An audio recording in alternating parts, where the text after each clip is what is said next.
स्वागत, वंदन, अभिनंदन। क्या हाल है क्लास 10? आज हम देखने वाले हैं एग्रीकल्चर चैप्टर ब्रह्मास्त्र रिवीजन मात्र और मात्र 15 मिनट के अंदर। तो चलिए शुरू करते हैं। हमारा भारत देश लगभग लगभग 50% जनसंख्या आज खेतीबाड़ी करती है, जो प्राइमरी सेक्टर के अंदर कैटेगराइज होता है। अच्छा, ये जो फार्मिंग होती है ये मोटा मोटा लेवल पे तीन तरह की होती है: प्रिमिटिव, इंटेंसिव, कमर्शियल। बहुत इंपॉर्टेंट क्वेश्चन है, लिख भी लो कि भाई ये सीबीएसई 2026 में आएगा, ये मैं कह रहा हूं और मान लो गारंटी आएगा। क्या कह रहा है ये? प्रिमिटिव सब्सिस्टेंस फार्मिंग मतलब ऐसी फार्मिंग जो पुराने टूल से होती है। जो किससे होती है? पुराने टूल से होती है। जनरली छोटा सा लैंड होता है, फार्मर को पैसा कमाने की कोई इच्छा श्रद्धा भक्ति नहीं है, खुद का पेट पालना चाहता है, फैमिली का पेट पालना चाहता है। That is primitive. इसका एक और नाम है स्लैश एंड बर्न एग्रीकल्चर, क्योंकि इसमें जमीन का पता है क्या होता है? मान लो कोई जमीन है जिसमें पेड़ पौधे उगे हुए हैं, फार्मर क्या करेगा? उसको जला देगा। क्या करेगा? उसको जला देगा। जला देगा, उसके ऊपर उसको कुछ टाइम सेटल होने देगा, जो ऐश होगी वो सॉइल की फर्टिलिटी इंक्रीज करेगी, फिर उस पर खेती कर लेगा। कुछ सालों बाद जब वो जमीन खत्म हो जाएगी, खराब हो जाएगी, तो उसको छोड़ के नेक्स्ट जमीन पे सेम आग लगा के सेम काम करेगा। इसलिए इसको slash and burn, zooming cultivation, काफी सारे नाम। इसको शिफ्टिंग कल्टीवेशन ये भी नाम बोला जाता है। स्लैश एंड बर्न जैसे बोला, जूमिंग बोला, फिर इसको आप देखोगे पलऊ बोलते हैं मणिपुर के अंदर, दीपा बोलते हैं छत्तीसगढ़ के अंदर। ऐसे बहुत सारे नाम है इस प्रिमिटिव फार्मिंग के। प्रिमिटिव के बाद आता है इंटेंसिव। इंटेंसिव फार्मिंग भी समवॉट सेम होती है, बट इसमें टूल्स अच्छे हो जाते हैं, थोड़ी सी जमीन की साइज बढ़ जाती है, और इसमें फार्मर खुद की घर के लिए तो कमा ही रहा है, खुद के घर के लिए तो अनाज बना ही रहा है, बट वो चाहता है कि थोड़ा सा प्रॉफिट मार्जिन हो जाए, ज्यादा नहीं, हल्का सा प्रॉफिट मार्जिन हो जाए। उसको इंटेंसिव फार्मिंग बोलते हैं। ये ज्यादातर लेबर इंटेंसिव है, जो लेबर वर्क ज्यादा लगता है। मेन तो ये है जो इंडिया में हर जगह आपको देखने को मिलेगी, कमर्शियल, यानी पैसा कमाने के लिए। इसमें बड़ी जमीन होती है, मॉडर्न टूल्स होते हैं, HYV सीड्स होती है, मल्टीपल क्रॉपिंग होती है, बड़े बड़े हार्वेस्टर, बड़े बड़े मशीन होती है, ताकि ज्यादा से ज्यादा प्रोडक्शन हो, ज्यादा से ज्यादा पैसा कमाया जा सके। तो ये कमर्शियल फार्मिंग। अच्छा, इसी के बाद आता है एक क्रॉपिंग पैटर्न, क्रॉपिंग सीजन्स। बहुत सिंपल है, कम चांस है बट एमसीक्यू में। पहला होता है खरीफ सीजन, जो जनरली जून जुलाई मॉनसून के दौरान उगाया जाता है, और इसको आप हार्वेस्ट कर लेते हो ठंडी के अंदर, जैसे भुट्टा, चावल, ये दोनों। रबी क्रॉप वो होते हैं जो जनरली ठंड में उगाए जाते हैं, गर्मी में निकाले जाते हैं, गेहूं। और जैद क्रॉप जनरली मार्च, जून और जुलाई अगस्त के अंदर इसको हार्वेस्ट कर दिया जाता है। वाटर इंटेंसिव क्रॉप, क्यूकुम्बर हो गया, वाटरमेलन हो गया, ये सारे इसके अंदर जेड क्रॉप के अंदर आ जाते हैं। और सर बहुत सारी क्रॉप्स हैं, सारी पढ़नी है क्या? नहीं, कुछ कुछ पढ़नी है। ध्यान से सुनते जाओगे तो समझ में आएगा कि सर कौन कौन सी क्रॉप सबसे ज्यादा आपने आईएमपी लिखवाई है। देखो, मेजर क्रॉप्स में ये वाला जो चार्ट है ये सबसे मेन है, जो मैंने अभी स्लाइड पे डाला है। तो इसके ब्रैकेट में मैं लिख रहा हूँ VIMP। बहुत इंपॉर्टेंट है, काफी ज्यादा इंपॉर्टेंट है, करके ही जाना है। पहला चावल। चावल जनरली सदर्न इंडिया में बहुत फेमस है। नॉर्दर्न इंडिया में आप देखोगे कि इतना फेमस नहीं है, बट उतना नहीं है। चावल को देखोगे तो 100 सेंटीमीटर से ज्यादा की रेनफॉल, 25 डिग्री से अबव का टेम्परेचर, और ये खरीफ क्रॉप है। सेकंड लार्जेस्ट प्रोड्यूसर है हम चाइना के बाद, और इसको एल्यूवियल सॉइल लगता है नॉर्थ और नॉर्थ ईस्टर्न इंडिया में। वीट, दोनों इंपॉर्टेंट है, चावल भी इंपॉर्टेंट है, वीट भी इंपॉर्टेंट है। वीट सदर्न इंडिया को छोड़ के नदर्न इंडिया में बहुत ज्यादा इसका उपयोग होता है। 50 से 75 सेंटीमीटर रेनफॉल लगती है, कूल ग्रोइंग सीजन लगता है, और अच्छी खासी ब्राइट सनशाइन लगती है। इस वजह से एक रबी क्रॉप की कैटेगरी में आता है, क्योंकि इसको उगाया ठंडी में जाता है बट निकाला गर्मियों के अंदर जाता है। फूड क्रॉप है, नॉर्थ और नॉर्थ वेस्टर्न पार्ट की, एल्यूवियल सॉइल लगता है। पंजाब, हरियाणा, यूपी आपको ज्यादा देखने को मिलेगी।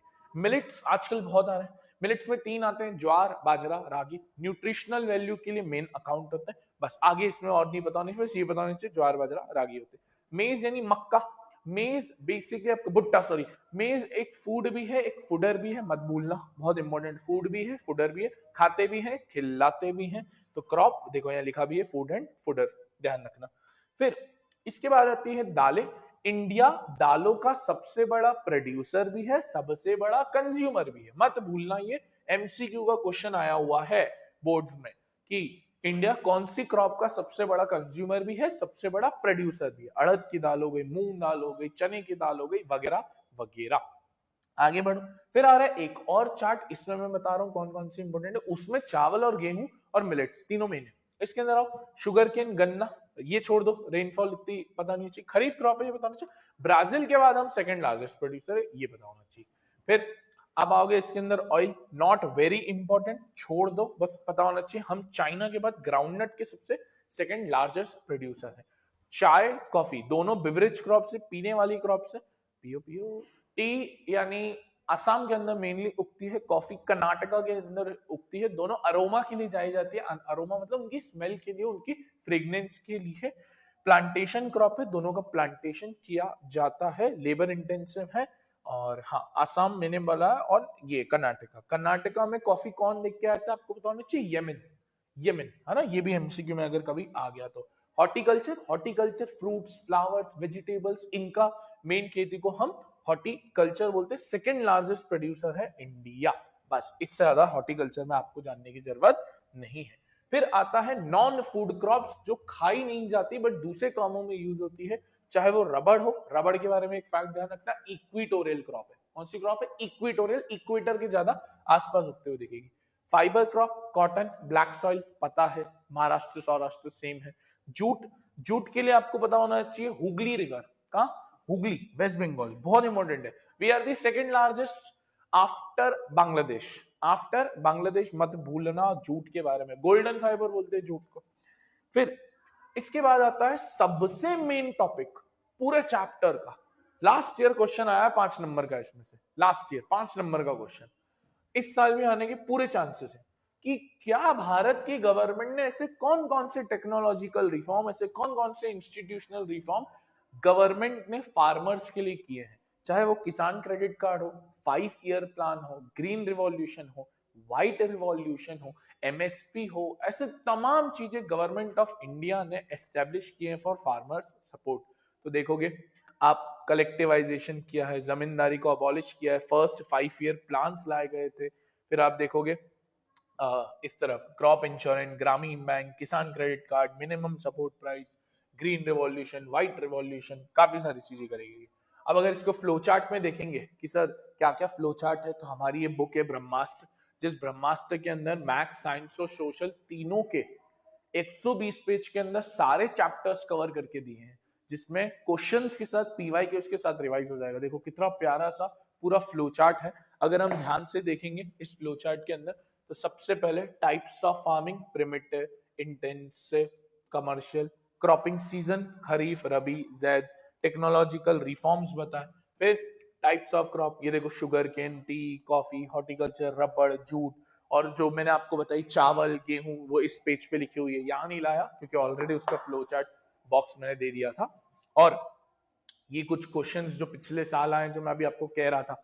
और सर ये देखो हमने क्वेश्चंस भी डाले और पीछे स्कैनर डाला है, स्कैन करोगे आंसर्स मिल जाएंगे पूरे के पूरे। तो अगर देखेंगे तो देखो, the government of India is invited some suggestions for the institutional reforms for the betterment of agriculture, CBSE 2025 में आया हुआ क्वेश्चन।